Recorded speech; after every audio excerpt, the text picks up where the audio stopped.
Start with a deep breath.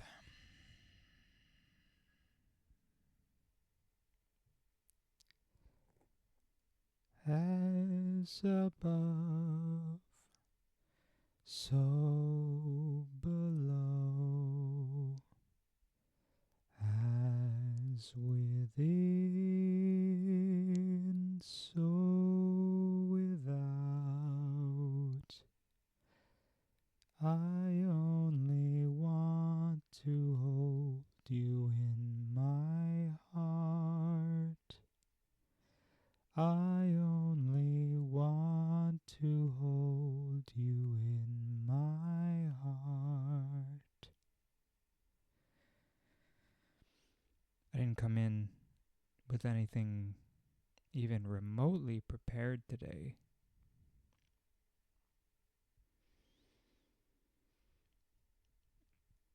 So I'm not exactly sure where I'm going to go with this. Got some tension in my right shoulder, a little in my neck. Just noting that, breathing, yes, breathing. I let a lot of different signals get into my mind over the course of a day. I watch a lot of politics stuff, even though it would probably be better if I didn't. I notice that I get irritable when I listen to politics stuff, and I root for my side, and I just notice all of that latent irritation still with me, composing me, and it's not comfortable. I mean, it's not uncomfortable. It's like a mosquito bite that you barely notice, sort of lingering in my being. It doesn't feel great.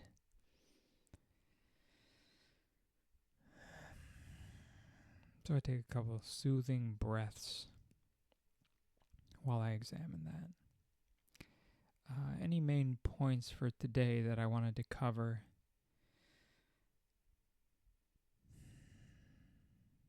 I'm not sure.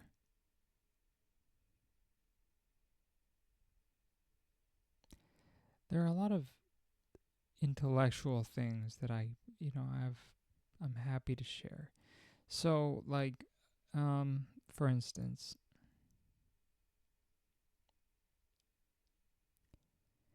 there's a phenomenon.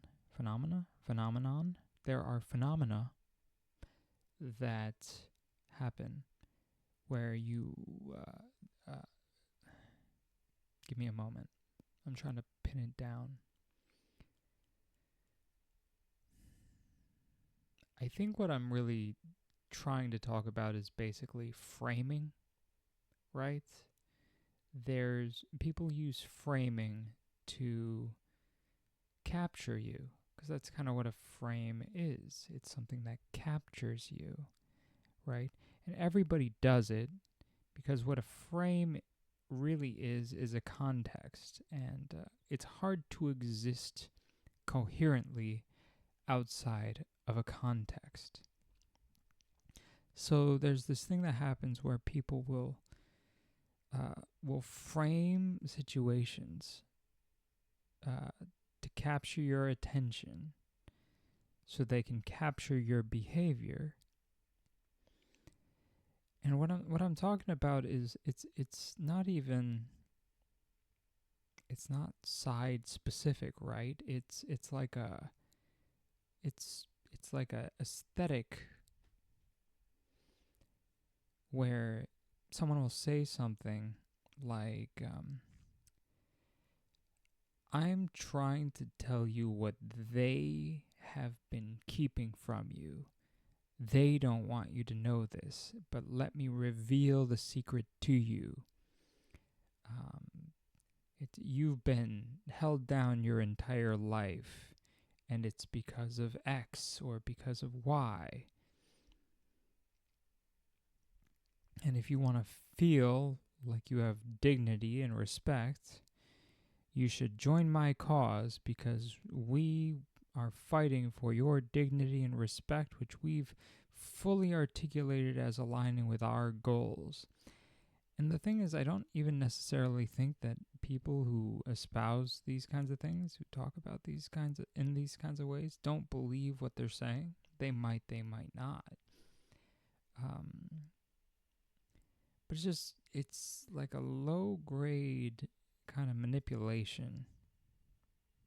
They do it. I obviously don't. And, yeah, I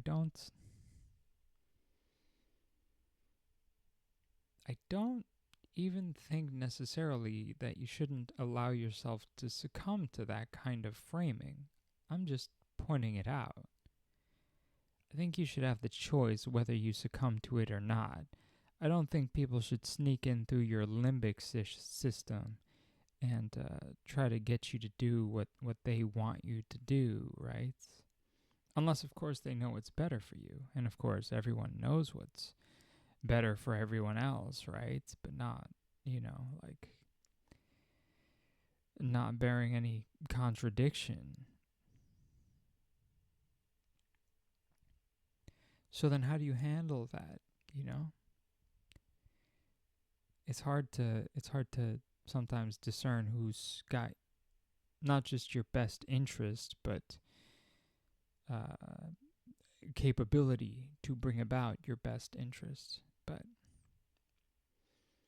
I think that's why trust is better gained from people who very much express that they respect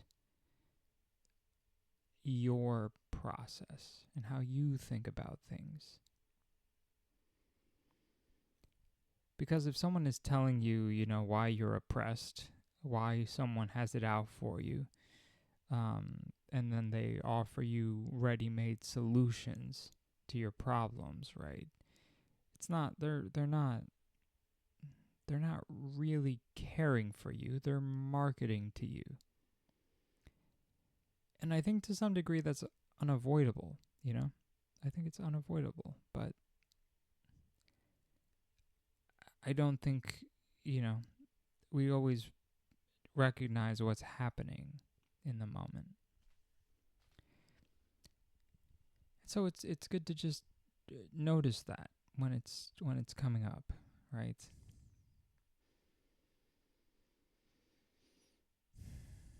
I think there's a lot of things we avoid speaking to because we're okay. You know what? No, I'll speak for myself. There's a lot of things I know that I avoid calling out what feel like manipulative behavior.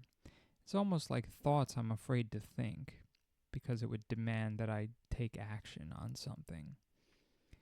And it's also like I don't have, I haven't had the skill set to fully go through the thought, step by step. And usually the thought is some processing of a bad feeling I have about a situation. So I think there's this moment between the way we feel and then what we think. And it's actually a pretty big moment. It's like we might feel a discomfort and we may not fully recognize that we feel that discomfort or our thoughts about that discomfort. And in that space between our feelings and our thoughts, someone comes in, validates our feelings, and then injects their own thoughts that explains our feeling.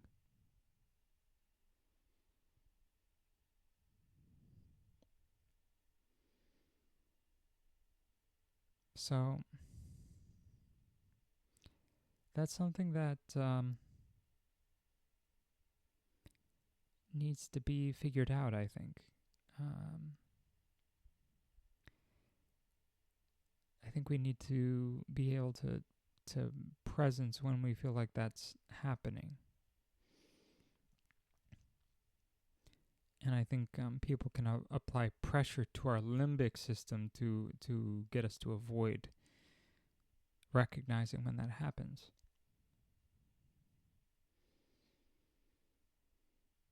they're pushy.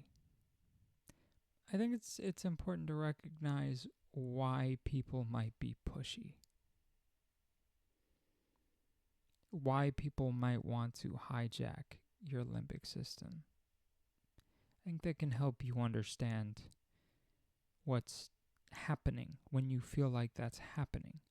And this, of course, could be me interjecting my own thoughts about a situation. Like, I could be doing the very thing I've been railing against, right? I need you to assess this for yourself, okay? So you make the choice, but you're here, and you're here, and if you are here, you're here for my thoughts. So here are my thoughts. There's this moment that happens. Damn it, I lost the thread. What was the thread? Okay.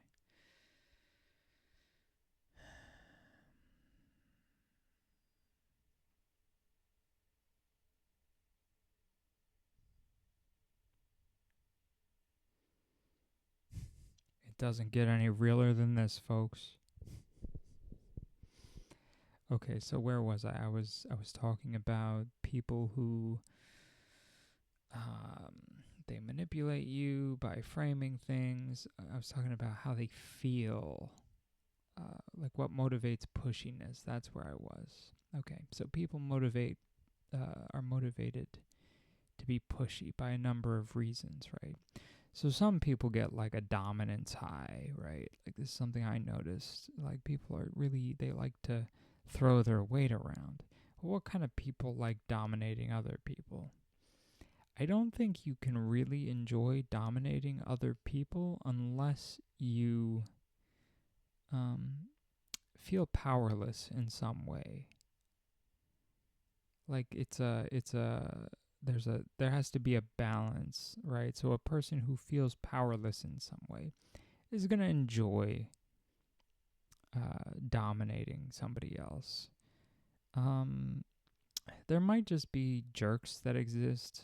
I'm not entirely sure about that. Like, I mean, obviously psychopathy exists, sociopathy exists, but I think a lot of times it's just, shit rolling downhill, right? So like a pushy person is doing something like that. A pushy person is reacting, or they're in essence trying to get something from you. And it's kind of, when I think about the times I've tried to dominate other people, it's like a control thing. It's like I want to show that I'm in control of something. And there's kind of an irritation when you don't get the response you want out of someone. And that sort of incentivizes like you to keep pushing until you get the thing, right? So pushiness is really kind of like compulsion. And compulsion, if you have a compulsion, you're very much not free. Compulsions are the kind of thing that you have to do. You don't have a choice in. A pushy person is someone who feels like they have to. They have no choice but to show that they are in control because of how out of control they feel. I think. I'm going to do the thing. Let me know what you think in the comments. I'll probably be saying that sincerely in a week.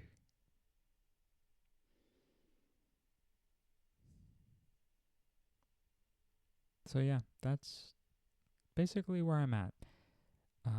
Where I ended up is pushy people are compulsive, are doing it out of compulsion. So if you ever feel like someone's trying to push you around,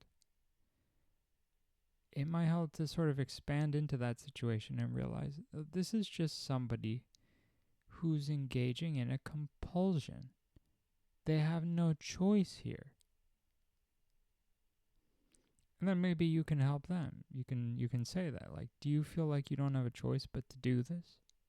Do you feel like you have no other options here? Would you like to explore what other options we have here aside from this compulsion you have to try to dominate the situation? Yeah, I'm ready to work with you if you want.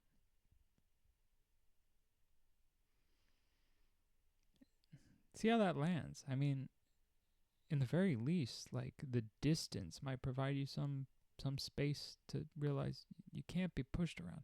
Or even if you get pushed around, it's like, listen, I understand you have no choice. I'm sorry you feel so powerless in this situation.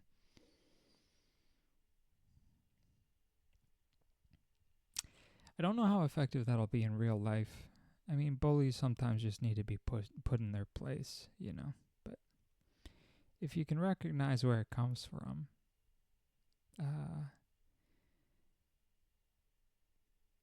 I don't know. Maybe it helps the world be a little more compassionate or something. Maybe not. Some people are really good at being assholes, you know. In any case, those are my thoughts for the day.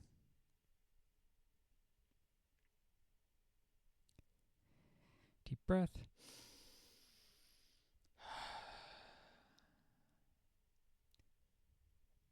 If I could see your shadow, if I could see your shadow, if I could see your shadow, what would I see? Have a good night, y'all.